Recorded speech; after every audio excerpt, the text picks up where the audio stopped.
My Cameron Highlands ni tak masuk dalam masa untuk perbahasan. Tidak. Yang Setiausaha Dewan 15 minit. Patah balik. Silakan. Tuan Yang Beri-Pertua, Belanjawan 2024 merupakan belanjawan terbesar pernah diumumkan oleh kerajaan. Dan pada hemat saya, perkara paling mustahak ialah memastikan setiap perancangan dapat diterjemahkan sebaik mungkin. Dan setiap lapisan masyarakat harus merasai impaknya dan negara juga mesti menerima manfaatnya agar rakyat dan kerajaan mampu progres ke hadapan, membina negara dan membina kehidupan. Secara umum, kerajaan ini telah tertubuh hampir setahun. Sepanjang tempoh tersebut, saya merasakan kita sudah boleh dapat mengenal pasti apakah perkara yang menjadi keperluan untuk kerajaan memberi perhatian dan kepedulian yang lebih. Saya perhatikan terdapat dua perkara utama yang menjadi kebimbangan ramai, iaitu ekonomi negara dan ekonomi rakyat. Hari ini rakyat di luar sana sedang resah. Resah memikirkan tekanan perbelanjaan harian, resah akibat ketidakmampuan membeli barangan keperluan. Dan walaupun Belanjawan 2024 ada menyebut bahawa kadar inflasi dalam negara semakin memulih, namun kesan sebenar di peringkat masyarakat belum dapat dirasai dan keresahan tersebut masih berterusan. Pertama, kesukaran rakyat untuk mendapatkan beras dan keperluan asas.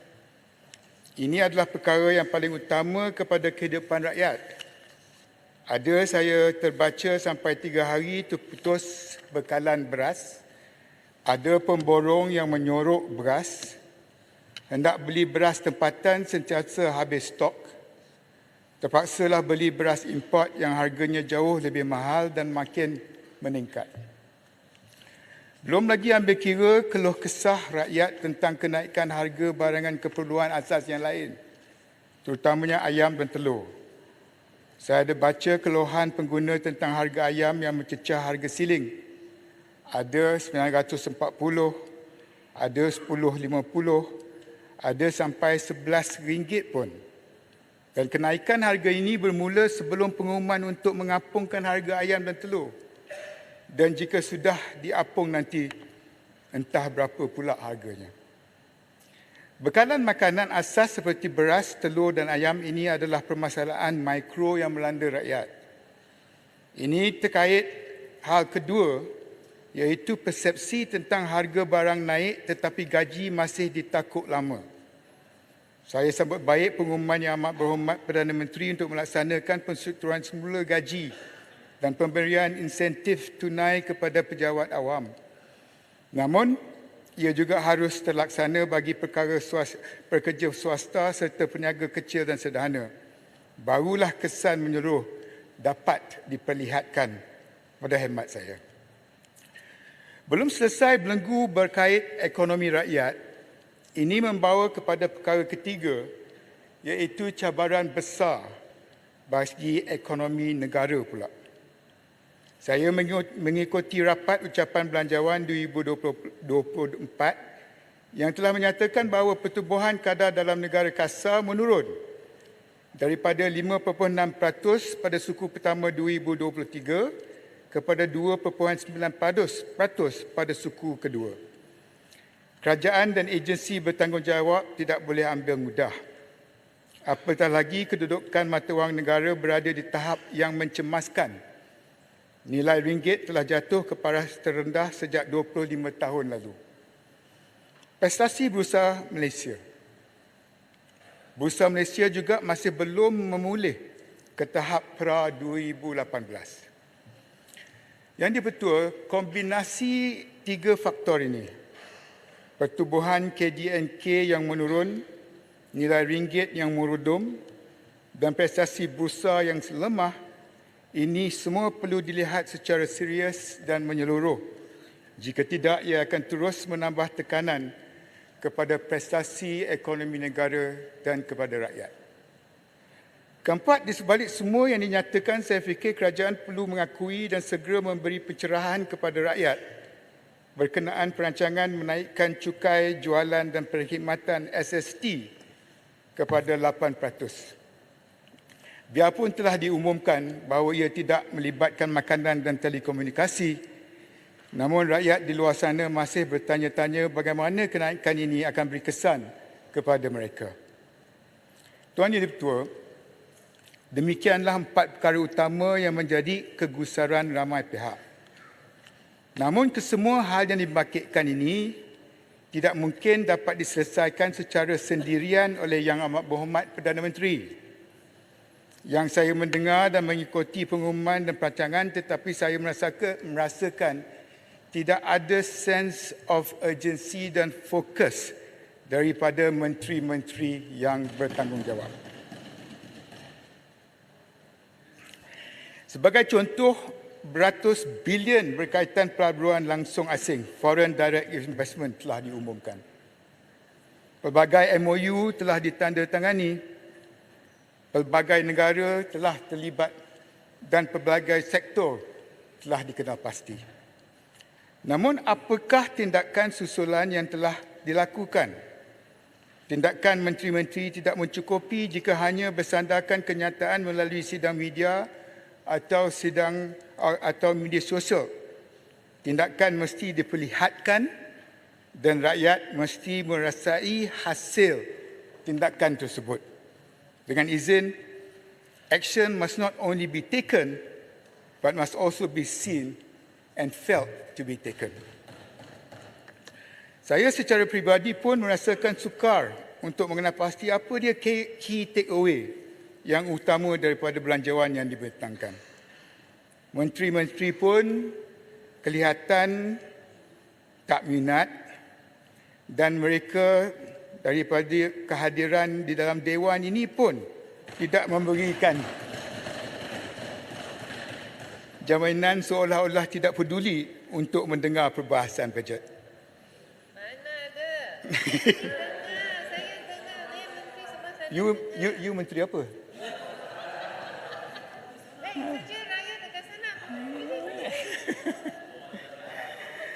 Hal ini membimbangkan kita sebagai ahli-ahli Dewan yang mulia ni. Saya di sini bukan untuk menuding jari kepada sesiapa, tetapi hanya memberi pandangan supaya kerajaan mesti dilihat sebagai pihak yang mampu memberikan harapan dan sandaran kepada rakyat. Letakkan diri di tempat mereka. Rasai kesusahan mereka. Fikirkan kebimbangan mereka. Bukan sekadar formula semata-mata, insya-Allah tindakan itu akan seiring dengan apa yang diperlukan dan diharapkan oleh rakyat. Saya menyambut baik Tuan Yang Di-Pertua kebenaran yang diberikan oleh Tuan Yang Di-Pertua untuk ahli Dewan membahaskan isu Palestin dalam sesi perbahasan belanjawan. Semua sedar, sudah hampir 3 minggu Israel membedil bas Palestin dan kemungkinan inilah krisis yang paling teruk. Tindakan ini jelas telah melampaui batas. Menurut Al Jazeera, lebih 700 orang rakyat Palestin terbunuh dalam 24 jam. Lebih 12,000 tan bom dijatuhkan. Wanita dan kanak-kanak menjadi mangsa pembunuhan. Kekejaman yang sedang berlaku ini adalah usaha pembersihan etnik. Ini terang-terangan jenayah perang dan jenayah terhadap kemanusiaan. Dengan izin, this is clearly a genocide. This is clearly crimes against humanity. And Israel are blatant war criminals. Namun persoalannya, sampai bila kita hanya sekadar mengecam dan mengutuk tindakan Israel? Krisis ini telah berlarutan semenjak 1948. Dah 77 tahun. Namun sehingga sekarang saudara-saudara kita di Palestin terus dibunuh dan diusir dari rumah mereka. Dan lebih menyedihkan kini, hari ini, mereka dikenakan sekatan bekalan elektrik, minyak, Terlaluan. makanan, air, serta ubat-ubatan. Parit Bunta, minta laluan. Sila. Terima kasih Pak Ebi Sembrong. Setuju usaha Kementerian Pendidikan yang ingin membawa solidariti Palestin ke sekolah-sekolah diteruskan supaya pihak kerajaan boleh memberi gambaran yang sebenar tentang kezaliman Israel dan penganiayaan terhadap umat Islam Palestin yang hari-hari dibunuh, dibom dan sebagainya. Sebab kalau pihak kerajaan tidak masuk ke sekolah untuk memberi gambaran, bimbang ada pelajar-pelajar yang mendapat maklumat yang salah, kononnya Hamas yang bertindak ganas, padahal yang bertindak ganas dari zaman berzaman ialah rejim Israel. Terima kasih. Muhammad, sebenarnya apa yang kita nak didik anak-anak kita ialah nilai-nilai kemanusiaan. Dan kalau sekiranya apa yang dibawa ke sekolah berhubung kait dengan Palestin ini merupakan isu kemanusiaan, saya sendiri secara peribadi tidak ada masalah untuk membawa perkara-perkara sebegini yang dikaitkan dengan nilai-nilai sejagat, termasuk mereka yang telah ditindas. Pertamanya untuk mereka memahami ketidakadilan yang wujud di luar sana. Dan kedua, untuk menyedarkan anak-anak kita betapa bersyukurlah kita berada dalam negara yang aman seperti Malaysia ini. Kalau itu pendekatannya tidak berkisar kepada politik, saya sebagai mantan Menteri Pendidikan setuju dengan cadangan yang berhormat tadi.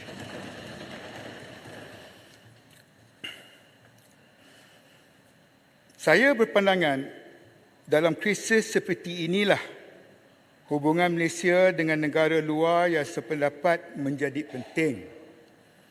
Sebelum ini kita selalu berbangga Malaysia antara pendukung utama perjuangan Palestin di peringkat antarabangsa.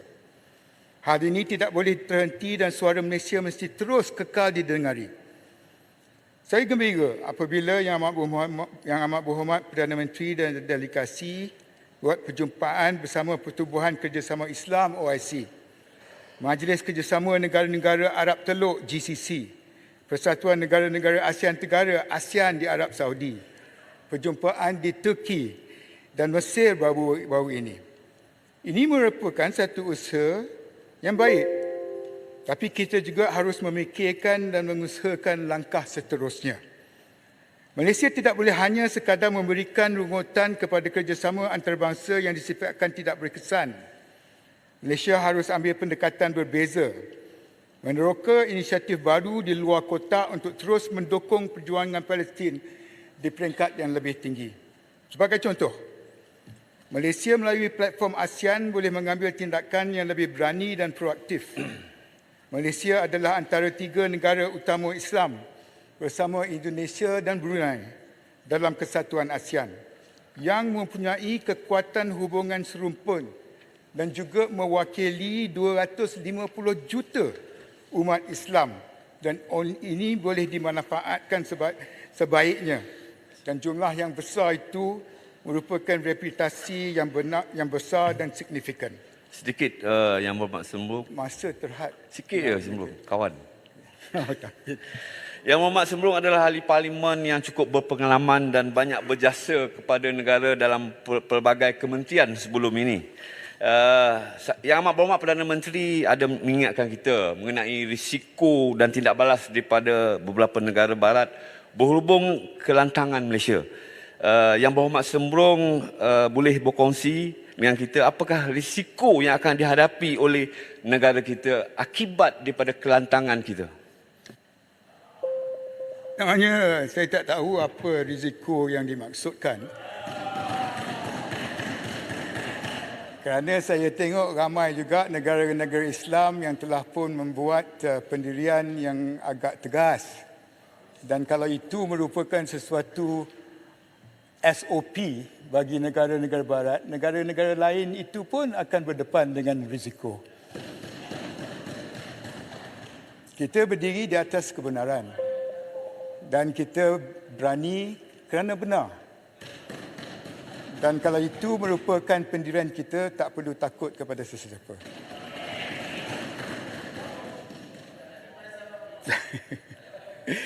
Oleh demikian, saya percaya bahawa Malaysia perlu mengusahakan pendekatan baru.